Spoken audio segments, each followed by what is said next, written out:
Hello students, আমি Nitish sir জ্ঞানজ্যোতি coaching সেন্টারের পক্ষ থেকে তোমাদের প্রত্যেককে জানাই আরো একবার স্বাগত।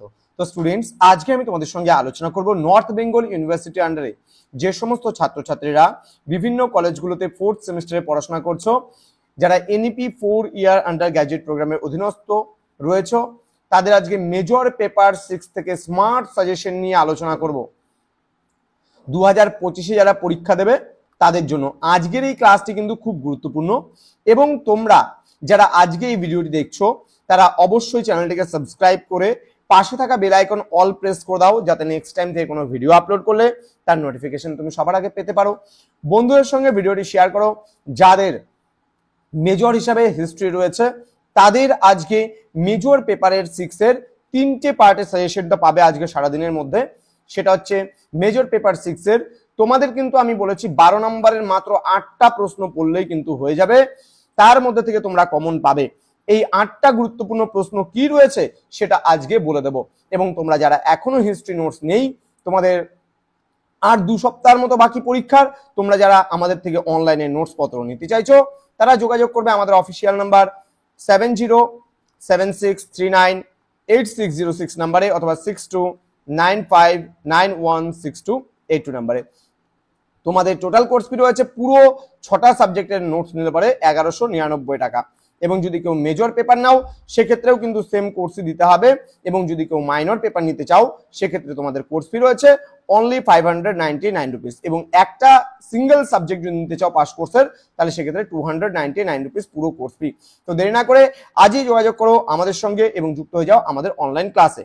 তো তোমাদের হিস্ট্রি অফ ইন্ডিয়া 1206 থেকে 1526 পর্যন্ত যে ইতিহাসটা রয়েছে বিশাল বড় কিন্তু একটা পেপার, এবং এই পেপারে তোমরা কোন কোন 12 নম্বরের প্রশ্নগুলো পড়বে সেই নিয়ে কিন্তু আজকের এই ভিডিওটাতে আমি আলোচনা করব। দেখো 12 নম্বরের প্রশ্ন, প্রথম প্রশ্ন, what are the different sources for the reconstruction of medieval Indian history, or দিয়ে বলেছে examine the sources which help us to know the history of sultanate period, give a special reference to the vernacular literary sources। এই প্রশ্নটা কিন্তু আসার সম্ভাবনা একেবারে 100%, তার কারণ মধ্যযুগের যে ইতিহাস নির্মাণের জন্য যে যে উপাদানগুলো রয়েছে সেগুলো সম্পর্কে আমাদের এখানে লিখতে বলেছে। পরবর্তী যে প্রশ্নটা তোমাদের খুব গুরুত্বপূর্ণ সেটা কিন্তু আমি বলে দিচ্ছি, জাস্ট একটু ধৈর্য ধরে ভিডিওটি দেখবে লাস্ট পর্যন্ত। ভক্তি মুভমেন্ট অ্যান্ড সুফি মুভমেন্ট, এটা 10 নাম্বার এবং 12 নাম্বার এই দুটো প্রশ্নের মধ্যে একটা প্রশ্ন তোমাদের আসবেই আসবে। Analyse the nature of Sufi movement, how did it effect the social and cultural life of medieval India. Analyse the nature of bhakti movement, how did it effect on the social and cultural life of medieval India. Or দিয়ে বলেছে trace the origin and development of Bhakti movement in the Turco-Afghan period, what were its results in society। এই দুটো প্রশ্নই কিন্তু ভীষণ গুরুত্বপূর্ণ। তাহলে আমার দেওয়া হয়ে গেল 3টে প্রশ্ন, ক্লিয়ার? 3টে প্রশ্ন দেওয়া হয়ে গেল। পরবর্তী প্রশ্ন, এই প্রশ্নটা, write a note on society and economy of Vijayanagar empire. Very very important questions, very very important. এটা আমার পছন্দের 4 নাম্বার প্রশ্ন। তোমাদের 8টা দেবো বলেছি, কটা হলো? তোমাদের 4টা প্রশ্ন হলো। একটা প্রশ্ন, 2টো প্রশ্ন, 3টে প্রশ্ন এবং 4টে প্রশ্ন হলো।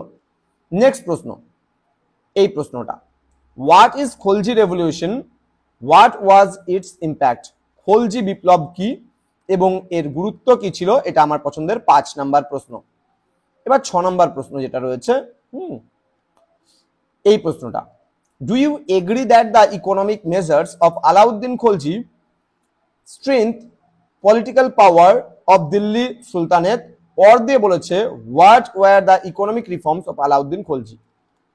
এটা ভেরি ভেরি ইম্পর্টেন্ট, এটা আমার পছন্দের 6 নাম্বার কোশ্চেন। ওকে, নেক্সট,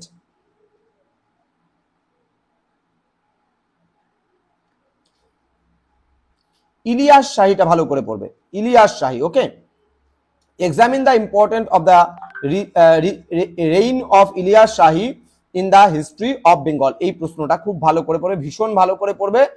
এটা হচ্ছে আমার পছন্দের 7 নাম্বার প্রশ্ন। এবং সর্বশেষ প্রশ্ন, হুসেন শাহী রুলটা পড়বে। হ্যাঁ, লাস্ট প্রশ্নটা হুসেন শাহী রুল। ওকে, ক্লিয়ার?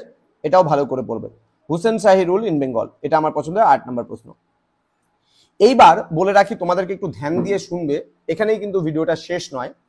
আমি বারবার করে প্রত্যেককে একটা কথা বারবার করে বলে যাই, সেটা কিন্তু আমার ক্লাসগুলো রেগুলারলি দেখবে, রেগুলারলি ফলো করবে। এবং আজকে আমি 18টা কোশ্চেন সিলেকশনের মধ্যে মাত্র 8টা কোশ্চেন দিলাম। এবার বাকিগুলো কি আমরা পড়বো না? বাকিগুলো কি আমাদের পরীক্ষায় আসবে না? এটা কিন্তু তোমরা যেহেতু প্রথম ব্যাচ, তোমরা এই 4 ইয়ার আন্ডার গ্র্যাজুয়েট প্রোগ্রামের অধীনে প্রথম বছর পরীক্ষার্থী, সেই কারণে তোমরা যদি বলো যে স্যার একেবারে লাস্ট মোমেন্টে দাঁড়িয়ে আমাদের স্মার্ট ওয়েতে স্মার্ট সাজেশন দিন, তো আজকে স্মার্ট সাজেশন তোমাদের দিলাম ঠিকই, এই প্রশ্নগুলো পড়ে যাবে। আশা করছি দুটো তো তুমি 100% কমন পাবে, যেটা তোমার পড়তে মানে পরীক্ষা লিখতে হবে। আসবে 4টা, এর মধ্যে তুমি দুটা 100% কমন পাবে এর মধ্যে থেকে, নিশ্চিন্তে। কিন্তু যারা খুব ভালো মতো প্রিপারেশন নিতে চাইছো, ভালো পার্সেন্টেজ পেতে চাইছো, তাদের কিন্তু আমার মেন সাজেশনটাই পড়ে যেতে হবে। অর্থাৎ আমি যে 18টা প্রশ্ন দিয়েছি, সেই 18টা প্রশ্নই কিন্তু পড়ে যেতে হবে। যেমন মোহাম্মদ বিন তুগলক আমি বলেছিলাম পড়তে। তারপরে এখানে agrarian economy and condition of the peasants during the sultanate rule, হ্যাঁ, culture and artistic achievements of Vijayanagar empire, then economic reforms of Firoz Shah Tughlaq, এটাও কিন্তু very very important, Firoz Shah মানে তুগলক, এটা কিন্তু ভালো করে এটা 9 নম্বরে রাখতে পারো, হ্যাঁ, মানে ভালো মতো পড়ার জন্য। Then Indo Islamic architectural style, then বলছে Vijayanagar empire emerge the powerful provincial dynasty during the sultanate period, এটা একটা। তারপরে who was the real founder, এটা কিন্তু 6-এ আসার সম্ভাবনা প্রবল রয়েছে, একদম 100% 6-এ আসবে। মানে ইলতুৎমিশকে রিয়েল ফাউন্ডার কেন বলা হয়েছে, ঠিক আছে, প্রকৃত প্রতিষ্ঠাতা কেন বলা হয় দিল্লি সুলতানি সাম্রাজ্যের, খুব গুরুত্বপূর্ণ প্রশ্ন এই প্রশ্নটা, যে why is Iltutmish regarded as the real founder of the Delhi sultanate, এটা 6-এর আসার সম্ভাবনা প্রবল রয়েছে। ইকতা সিস্টেম, এটাও কিন্তু গুরুত্বপূর্ণ প্রশ্ন, কিন্তু তারপরে আমি দেইনি, যদিও বা কারণ দেইনি কেন, কারণ তোমরা একদম লাস্ট মুহূর্তে বলছিলে যে স্যার আমরা একবারে শেষ মুহূর্তে কোনগুলো ছাড়তে পারি, কোনগুলো ভালো করে পড়তে পারি, সেই কারণে আজকে যে 8টা প্রশ্ন দিলাম, 8টা বা 9টা প্রশ্ন দিলাম, এগুলোর মধ্যে থেকে তোমরা একটা প্রশ্নও কিন্তু ছাড়তে পারবে না এই 8টা 9টার মধ্যে থেকে। এবং বাকিগুলো তুমি হালকার উপর দিয়ে দেখে যেতে পারো। যেমন এখানে দিল্লি সুলতানের সামনে যে পতনের কারণ আছে, এখানে মঙ্গলদের ব্যাপারে বলা আছে, তো এই প্রশ্নগুলো আসতে পারে, এমন না যে একেবারেই আসবে না। এবার আমি যা সাজেশন দিয়েছি তার মধ্যে যদি না আসে, তাহলে তুমি বলতে পারো যে স্যার আপনি তো সাজেশন দিয়েছেন, এলো না। এই সাজেশন থেকে আসবে একবারে 100% কমন দিচ্ছি তোমাদেরকে। কিন্তু তার মধ্যে তোমরা যদি ভাবছো যে না স্যার আমি দুটো পেলেই আমার হবে, তাহলে ওই 8 থেকে 9টা কোশ্চেন দিয়েছি, ওটা পড়ে যাও, আশা করছি কমন পেয়ে যাবে। কিন্তু রিস্ক নিয়ে যাবে না, যেহেতু তোমরা প্রথম বছর না হলে অনেক কোশ্চেন ছাঁটাই হয়ে যেত, প্রথম বছর বলে তোমাদের একটু কোশ্চেন সংখ্যা বেশি হলো।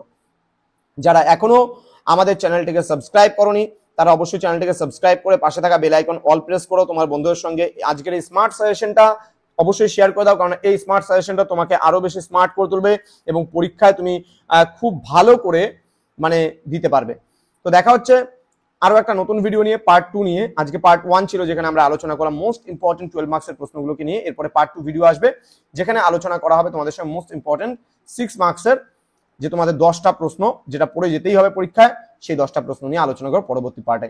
অবশ্যই কমেন্ট করো, ভিডিওগুলো শেয়ার করো, যেন প্রত্যেকের কাছে পৌঁছতে পারে, তাহলে কিন্তু আমাদের আরেকটু ভালো লাগবে ক্লাসগুলো করতে। দেখা হচ্ছে খুব তাড়াতাড়ি আরো একটা নতুন ক্লাস নিয়ে, নতুন কোনো সাজেশনস নিয়ে। তোমরা প্রত্যেকেই ভালো থেকো, সুস্থ থেকো। Thank you so much, thanks for watching after all, thank you.